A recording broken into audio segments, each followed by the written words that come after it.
এখন এই তিনটা অফার যদি আপনাকে আমাকে দেওয়া হতো তাহলে কি হতো বলেন দেখি কি হতো? সম্মানিত ভাইরা আমার, যুবক ভাইরা হাসতেছে, বাপরে বাপ, এই মথুরাপুর এলাকার সবচাইতে সুন্দরী মেয়েটাকে যদি আমাকে দিয়ে বিয়ে দেওয়া হয় তাহলে আমাকে যা বলবে আমি তাই শুনবো। ঠিক কিনা? ঠিক কিনা? আজকে মুসলমান টাকা পয়সা বেশি লাগে না, একটা চা, একটা সিগারেট, একটা বিড়ি, নাহলে একটা ডালের প্যাকেট, নাহলে একটা হুইস্কির বোতল দিলে সব ইমান শেষ। ঠিক কিনা? ঠিক কিনা মুসলমান? এই বাংলার মুসলমান 5 টাকার চায়ে 2 টাকার সিগারেটে ইমান বিক্রি করতে পারে। কথা বলেন ঠিক কিনা? আল্লাহ নবী সাল্লাল্লাহু আলাইহি ওয়াসাল্লাম বললেন, চাচা অফার গুলো কিন্তু মারাত্মক মারাত্মক অফার দিয়েছেন, কিন্তু বাবাজি আমার এক হাতে যদি চন্দ্র এনে দেওয়া হয় আর এক হাতে যদি সূর্য এনে দেওয়া হয়, আমার তোমাদের প্রস্তাব আমার মানা সম্ভব হবে না। ঠিক কিনা? বলেন আল্লাহু আকবার। আল্লাহ নবী সাল্লাল্লাহু আলাইহি ওয়াসাল্লাম এই বড় বড় প্রস্তাব দেওয়ার পর উনি প্রস্তাব গ্রহণ করেননি, কিন্তু আজকে কবল পড়া মুসলমান ভোটের সময় আসলে কর করে একটা 500 টাকা নোট দিলে সবচাইতে বড় মূল্যবান আমানত ভোটটা বিক্রি করে দেয়। কথা বলেন ঠিক কিনা? আপনাদের এলাকায় আছে এইরকম আল্লাহর ওলি? আছে ভাইরে? বলবো কিছু? মন খারাপ করতেছেন মনে হয়? মন খারাপ করতেছেন? সম্মানিত ভাইরা আমার,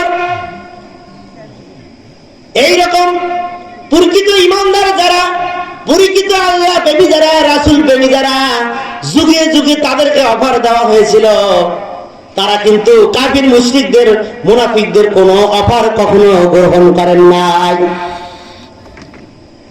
যেমন আল্লামা সাঈদী রাহিমাহুল্লাহ 13টি বছর যখন তিনি অন্ধকার কারাগারে কাটাচ্ছিলেন, তার কাছে বারবার অফার আসতেছিল, প্রস্তাব আসতেছিল, হুজুর আপনি একজন বড় বক্তা, বড় আলেম, আপনি শুধু এই কোরআন বিজয়ের কাজটা ছেড়ে দেন, দলটা ছেড়ে দেন, ইসলামী আন্দোলন ছেড়ে দেন, দ্বীন কায়েমের আন্দোলনটা ছেড়ে দেন, তাহলে আপনাকে মুক্ত করে দেব, আপনি নির্ভয়ে সারা দেশে ওয়াজ করে বেড়াবেন।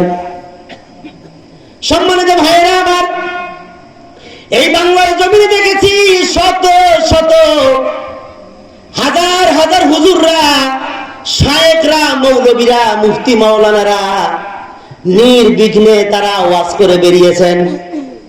এই 15.5 বছর ধরে তাদের বিরুদ্ধে একটা মামলাও হয় নাই। কথা বলেন ঠিক কিনা? তাদের বিরুদ্ধে একটা মামলা হলো না, হামলা হলো না।